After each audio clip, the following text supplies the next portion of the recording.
Hola, ¿qué tal? Bienvenido y bienvenida a tu canal, Sembrando la Palabra.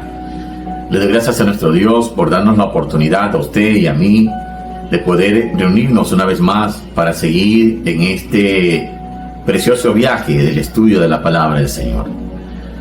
Le doy gracias a Dios también por su vida, mi amado, porque si usted está viendo este mensaje, es porque Dios lo ha guardado, Dios lo ha cuidado. Aún hay planes de Dios, hay propósitos de Dios en su vida, para su familia, que Dios va a hacer en su vida. Quisiera que usted me pueda acompañar, mi amado, en este viaje, por este estudio de la palabra que vamos a tener. Y vamos a estudiar una serie en esta aventura sobre la carta del apóstol Pablo a los romanos. Yo le animo a que podamos, usted y yo, poder profundizar y estudiar lo que el Espíritu Santo le revela al apóstol Pablo, de lo que él desea que los hijos de Dios podamos aprender para que podamos vivir conforme a la voluntad de Dios. Y vamos a leer la palabra del Señor en el nombre del Padre, honrando al Hijo y pidiéndole a nuestro amado y querido Espíritu Santo nos dé el discernimiento para poder entender esta su verdad. Yo lo animo a que usted me acompañe con su Biblia a la carta del apóstol Pablo a los romanos. Y vamos a leer los versículos del 1 hasta el 7 en el capítulo número 1. Dice así la palabra del Señor.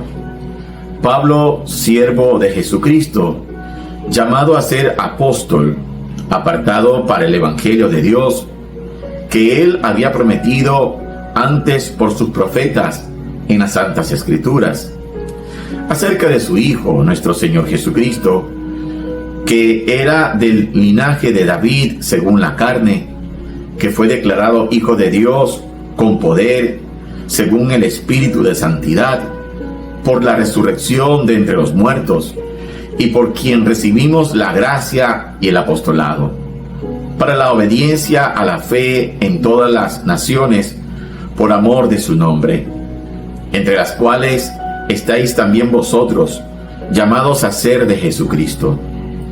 Y a todos los que estáis en Roma, amados de Dios, llamados a ser santos, gracia y paz a vosotros, de Dios nuestro Padre y del Señor Jesucristo. Aleluya. Que nuestro amado Padre Celestial añada bendición a esta preciosa palabra. Mis amados, este día comenzamos una nueva serie de estudios bíblicos basados en la carta del apóstol Pablo a los romanos, específicamente a los cristianos de la iglesia establecida en Roma. La carta a los romanos, mis amados, es uno de los textos doctrinales más influyentes del Nuevo Testamento y es considerada un pilar fundamental de la teología cristiana. Esta epístola, mis amados, ofrece un estudio sistemático de la doctrina de la salvación, explorando temas como el pecado, la gracia, la fe y la justicia de Dios.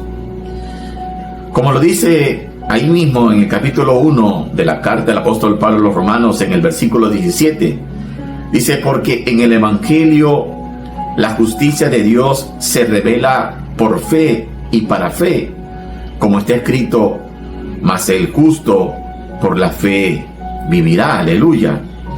Mis amados, si todo cristiano puede encontrar en la carta a los romanos la razón por la cual todos, escúcheme bien, todos tenemos la responsabilidad de predicar el evangelio. Ahí mismo en el capítulo 1 de la carta del apóstol Pablo a los romanos dice en el versículo 16: porque no me avergüenzo del evangelio, porque es poder de Dios para salvación a todo aquel que cree, al judío primeramente y también al griego. Aleluya. Mis amados, uno de los temas principales de la carta a los romanos es la justificación por fe. Pero es necesario comprender primeramente por qué necesitamos ser justificados. Es por eso que hoy, mis amados, comenzamos con el primer tema de este estudio de la carta a los romanos. Y este tema es la ira de Dios. Ahí en el capítulo 1 de la carta a los romanos que estamos leyendo, dicen los versículos de 18 al 23, porque la ira de Dios se revela desde el cielo contra toda impiedad e injusticia de los hombres que detienen con injusticia la verdad. Por lo que de Dios se conoce, les es manifiesto, pues Dios se lo manifestó, porque las cosas invisibles de Él, su eterno poder y deidad, se hacen claramente visibles desde la creación del mundo, siendo entendidas por medio de las cosas hechas, de modo que no tienen excusa. Pues habiendo conocido a Dios, no le glorificaron como a Dios, ni le dieron gracias, sino que se envanecieron en sus razonamientos, y su necio corazón fue entenebrecido. Profesando ser sabios, se hicieron necios, y cambiaron la gloria de Dios incorruptible en semejanza de imagen de hombre corruptible, de aves, de cuadrúpedos y de reptiles. Aleluya. Mis amados, para reconocer que necesitamos ser salvos, primero tenemos que comprender lo siguiente. Como primer punto, la gravedad de lo que significa la ira de Dios. Muchas veces hacemos parecer que Dios se dedica a andar rogándonos a los seres humanos que acepten la salvación. Es decir, parecería que los seres humanos están o estamos en un pedestal donde pueden ver de menos la salvación de Dios. Parecería que la humanidad está en la condición de menospreciar la obra redentora de Cristo en la cruz. Pero no es así. Lastimosamente, mis amados, miles o millones de personas en el mundo rechazan o menosprecian la salvación cuando se les predica el Evangelio, pues no comprenden la gravedad de lo que significa la ira de Dios sobre sus vidas. Dice en el Salmos capítulo 7, versículo 11, Dios es juez justo y Dios está airado contra el impío todos los días. Mis amados, reconocer solamente el amor de Dios sin considerar su ira es tener una visión incompleta de su carácter. Dios es amor, pero también es justo y santo. Su amor nos ofrece la gracia y la salvación, pero su justicia, mis amados, exige una respuesta al pecado. Pablo, el apóstol, al exponer primeramente la ira de Dios, está estableciendo la base para su argumento sobre la necesidad universal de la salvación en Cristo. Pues solamente al entender, mis amados, la ira de Dios, podemos ver y reconocer nuestra necesidad de ser rescatados de la justa condenación que merecemos. Dice en la carta del apóstol Pablo a los Romanos, capítulo 6, versículo 23, dice, porque la paga del pecado es muerte, mas la dádiva de Dios es vida eterna en Cristo Jesús, Señor nuestro. Aleluya. Mis amados, solamente cuando comprendamos o cuando comprendemos la ira de Dios y su amor por nosotros, entonces podremos apreciar verdaderamente el sacrificio de Jesús en la cruz. Pues en la cruz Jesús llevó la ira de Dios sobre sí mismo para que nosotros pudiéramos recibir su amor y su perdón. La pregunta es, ¿qué es la ira de Dios? La ira de Dios, mis amados, no es como un simple enojo o una actitud caprichosa. sino que es una expresión de su justicia y santidad frente al pecado y la maldad. Refleja su compromiso con el bien y su oposición y rechazo al mal. Como segundo punto, mis amados, nuestro Dios ya ha manifestado y derramado su ira en el pasado contra el pecado de la humanidad. En la carta a los Romanos capítulo 1, versículo 10, nos dice que la ira de Dios se revela desde el cielo, ¿recuerda? Y en la Biblia podemos ver, mis amados, que en el tiempo pasado nuestro Dios ha manifestado su ira contra la humanidad por causa del pecado. Podemos ver, por ejemplo, la expulsión de Adán y Eva del huerto del Edén, cuando ellos pecaron, cuando ellos desobedecieron. Usted lo puede leer ahí en Génesis capítulo 3, versículos del 22 al 24. También, mis amados, cuando pasó lo del diluvio en el tiempo de Noé, ¿se acuerda?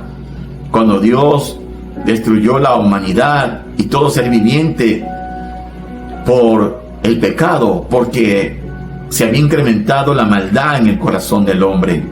Dice que en el corazón del hombre solamente estaba de continuo el mal. Y el Señor se arrepintió, dice, de haber creado al hombre. Y por no contender con el hombre, Él destruyó a la humanidad. Usted lo puede leer ahí en el libro de Génesis, capítulo 6, versículos del 11 al 13. Pero yo le recomiendo que lea todo el capítulo 6.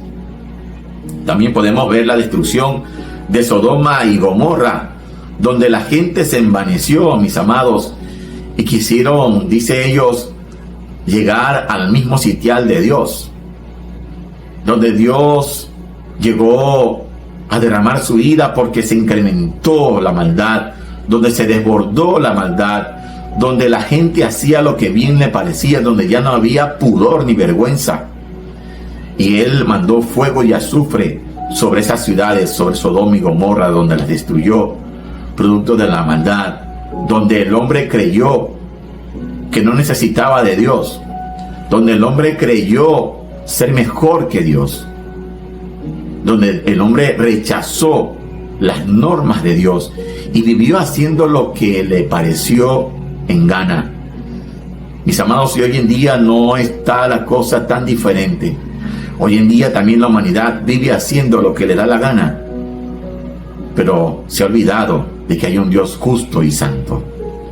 Usted puede leer ese pasaje, mis amados, ahí en Génesis también, en el capítulo 19. Usted puede leer sobre lo que ocurrió en Sodoma y Gomorra. Como tercer punto, mis amados, también la Biblia nos enseña que en el futuro la ira de Dios será derramada sobre toda la humanidad que no creyó en el Evangelio. Mis amados, cuando la iglesia sea arrebatada de este mundo, la ira de Dios será derramada sobre la humanidad en el tiempo llamado la tribulación, el cual será algo nunca antes visto en la historia de la humanidad. Dice en el libro de Apocalipsis, en el último libro de la Biblia, en el capítulo 15, versículo 1, vi en el cielo otra señal grande y admirable, 7 ángeles que tenían las 7 plagas postreras, porque en ellas se consumaba la ira de Dios. Aleluya. Mis amados, la ira de Dios se consumará al final de los tiempos, en el juicio del gran trono blanco, cuando todos aquellos que no sean encontrados escritos sus nombres en el libro de la vida sean lanzados al lago de fuego eterno, que es el infierno. Mis amados, en el próximo estudio vamos a estudiar la culpabilidad inexcusable de la humanidad ante Dios. Aleluya. Gloria a nuestro Dios. Mis amados, hemos podido ver en este primer episodio de esta serie, de este estudio a la carta del apóstol Pablo a los Romanos, iniciando, mis amados, con este primer punto que me llamó mucho la atención. Porque Pablo comienza hablando sobre la ira de Dios. Pero recordemos que no es Pablo el que está hablando, es el Espíritu Santo el que revela a Pablo lo que nosotros como humanidad debemos de conocer. Y lo primero que habla en esta carta es sobre la ira de Dios. Esto quiere decir, mis amados, que tenemos que estar conscientes que así como Dios es amor, y es así, esa es su esencia, esa es su naturaleza, pero también es fuego consumidor. También Dios es justo, es santo. Mis amados, y el pecado no puede quedar impune. Y Dios tiene que derramar su ira sobre el pecado, porque es justo, porque es santo. Porque Dios no va a considerar a nadie por inocente. Todo aquel que ha cometido pecado, mis amados, vamos a tener que sufrir las consecuencias de aquel pecado. Y así como Dios derramó su ira en el pasado, pudimos verlo en la expulsión de Adán y Eva, en el tiempo de Noé, en el diluvio, en el tiempo de Sodoma y de Gomorra, cuando fueron consumidos por fuego y azufre. Y todos estos casos, mis amados, que en la antigüedad pasó, que en el presente están pasando, mis amados, y podemos ver hoy en día en las noticias, en la televisión, en el internet, en las redes sociales, cómo se ha incrementado la maldad. De esto también habla el libro de Apocalipsis para el futuro, que lo estamos viviendo hoy en día, donde dice que el amor de muchos se enfriará.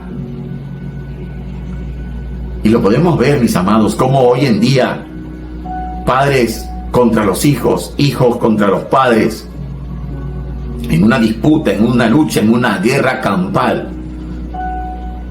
Mis amados, donde se lastiman, donde se hieren, donde no les importa, mis amados, si están lastimando a un padre o si están lastimando a sus hijos, porque su entendimiento, como lo leímos, ha sido entenebrecido producto del pecado, porque se han dejado deslumbrar por lo que el enemigo les ha puesto por delante como cosa codiciable, porque se han dejado deslumbrar, porque tal vez han llegado a tener una mejor condición económica y creen que han llegado a tocar el cielo con las manos. Mis amados, pero todo eso, dice la Biblia, todo eso va a pasar. Todo eso va a pasar, como el cielo y la tierra van a pasar. Mis amados, pero habemos muchos que creemos errónea y equivocadamente que lo que estamos viviendo en esta tierra es lo único que vamos a vivir, y no es así. En esta tierra lo que vivimos es un tiempo pasajero. Recordemos que somos peregrinos en este lugar, somos extranjeros en este lugar, porque tenemos una eternidad que se va a comenzar a vivir por la eternidad, un segundo después de que partamos de esta tierra. Mis amados, mientras estemos en esta tierra, vamos a escoger a qué lugar vamos a ir por la eternidad. Si hemos sido obedientes a Dios, si hemos reconocido que vivimos en el pecado y hemos recibido, aunque no lo merecíamos, pero hemos recibido por gracia y por fe esa salvación, entonces nuestra eternidad estará con Dios en su reino, por la eternidad, disfrutando ahí sí verdaderamente esa vida que Dios tiene para nosotros, que ya no será una vida superficial ni efímera, sino una vida eterna y plena, llena, donde, mis amados, donde al final del día realmente vamos a tener gozo, donde al final del día realmente va a haber una plenitud en nuestro corazón, y no lo que estamos viviendo ahora, hoy en día, que por más riquezas o cosas materiales que podamos tener, al final del día nos sentimos vacíos. Al final del día entramos en una depresión. Al final del día nada nos ha llenado, nos ha dejado satisfecho, sino que seguimos buscando en las cosas efímeras y materiales de este mundo lo que nos pueda hacer sentir llenos y plenos. Pero nada de lo que este mundo nos puede ofrecer nos va a llenar y nos va a hacer sentir plenos. Lo único que puede llenar y hacernos sentir plenos es nuestro Dios. Es su salvación, nuestra redención. Y saber, mis amados, de que el día que partamos de esta tierra, vamos a estar con nuestro Padre Celestial en el cielo y no en el infierno. donde el fuego y el azufre arden por la eternidad. Mis amados, yo lo animo a que usted me acompañe en este hermoso estudio de esta carta del apóstol Pablo a los Romanos, donde vamos a estudiar, donde vamos a recibir mucha enseñanza y mucha información que va a ser de mucha bendición para nuestra vida. Pero si usted rechaza lo que Dios tiene en su palabra, entonces, lamentablemente, aténgase a las consecuencias. Mi amado, mi amada, si usted ha sido bendecido con este mensaje, con esta palabra, yo le animo a que se suscriba a este canal, Sembrando la Palabra, que usted le dé like, que usted active la campana para que reciba la notificación del siguiente mensaje que vamos a seguir subiendo. Y le pedimos que nos acompañen. Comparte este mensaje con su familia, amigos, vecinos, compañeros de trabajo, hermanos en la fe. Y yo le pido, mi amado, que ahora usted me permita orar. Amado Padre Celestial y Dios Todopoderoso, en el nombre que es sobre todo nombre, en el nombre de nuestro Mesías, de Yeshua, nuestro Salvador, le pido, Padre, que esta palabra no vuelva a usted vacía. Señor, le doy gracias porque usted me ha permitido dar de gracia lo que de gracia he recibido. He compartido lo que usted ha puesto en mi corazón. Padre, yo le pido en el nombre de Jesús que usted bendiga a cada persona, a cada familia que se ha dado cita para ver y escuchar este mensaje. Amado Espíritu Santo, que usted esté ministrando las vidas de todos aquellos que estamos viendo este mensaje. Señor, si aún no hemos recibido a Cristo, que usted ponga en nuestro corazón ese sentir, esa necesidad de ser salvos, de saber, Señor, que hemos vivido en pecado, apartados de usted, y que necesitamos imperativamente la salvación, la redención de nuestra vida. Señor, que usted bendiga a las familias. Padre, que sea usted restaurando a aquellas familias que se encuentran tal vez en conflictos, en peleas, en discordias. Señor, que han buscado solucionar sus problemas en su humanidad, en sus fuerzas, mediante su intelecto, Padre, y no lo han logrado. Señor, que usted ponga en ellos ese sentir de permitirle a usted, Señor, restaurarlos, sanarlos, unirlos nuevamente, Señor, como familia. Porque llegará el día, Señor, en que estaremos delante de usted y daremos cuenta, Señor, por lo que usted nos ha dado. Como bendición, la familia, el esposo, la esposa, los hijos. Padre, yo le pido en el nombre de Jesús que usted provee y sustente para las necesidades, que usted traiga sanidad y medicina, Señor, a todo aquel que se encuentre enfermo. Mi Dios, es usted nuestro refugio, es usted nuestro Jehová Shalom, es usted nuestra paz. Es usted el único que nos puede dar esa paz que supera toda lógica y todo entendimiento. De saber, Señor, que en usted podemos descansar. Le entregamos nuestras cargas, Señor, porque su palabra dice que si depositamos en usted nuestras cargas, usted tiene cuidado de nosotros. Gracias, Señor, por su paz. Gracias porque usted nos ama, Señor, a pesar de nuestras equivocaciones, a pesar de nuestros errores. Usted nunca ha dejado de amarnos. Gracias, Señor, por recibir esa salvación que no la merecíamos. La recibimos por gracia y por fe. Padre, que sea usted guardando nuestra salida y nuestra entrada desde ahora y para siempre, en el nombre de Jesús. Mi amado, si usted siente en su corazón recibir la salvación del Señor Jesucristo, lo animo a que haga esta oración conmigo. Señor Jesús, en este día reconozco que he pecado, que he vivido una vida desordenada y apartada de usted, que he hecho lo malo delante de sus ojos, que me he lastimado y he lastimado a mis seres queridos. Perdóname, Señor. Reconozco su obra en la cruz. Reconozco que su sangre preciosa fue el pago por mi rebelión y mis pecados. Límpiame con tu sangre preciosa. Escribe mi nombre en el libro de la vida, para que cuando llegue al cielo, Señor, mi nombre esté escrito en ese libro y me permitas entrar a tu reino. Recíbeme como mi Señor, como tu Hijo, y yo te recibo como mi Señor y suficiente Salvador, en el nombre de Jesús. Mi amado o mi amada, será hasta una próxima ocasión, hasta el siguiente episodio. No se olvide, acompáñeme. Que el Señor te continúe bendiciendo rica y poderosamente. En el nombre del Caballero de la Cruz, en el nombre de Yeshua, nuestro Mesías. Amén.